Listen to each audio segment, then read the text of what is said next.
Chapter 7. So the king and Haman came to banquet with Esther the queen.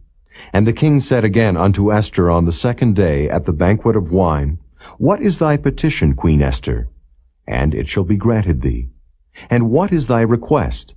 And it shall be performed, even to the half of the kingdom.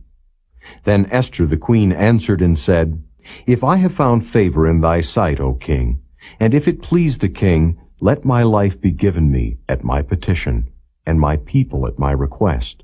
For we are sold, I and my people, to be destroyed, to be slain, and to perish.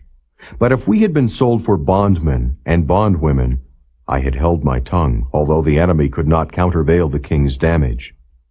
Then the king Ahasuerus answered and said unto Esther the queen, Who is he, and where is he, that durst presume in his heart to do so?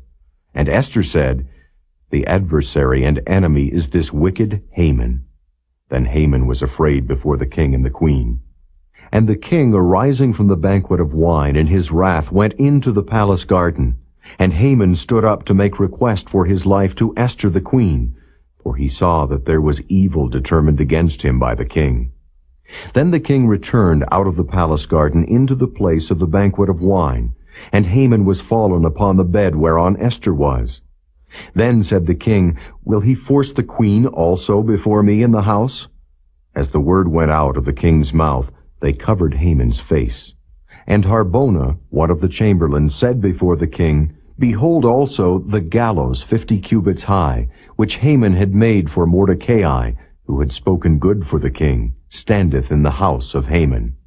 Then the king said, Hang him thereon.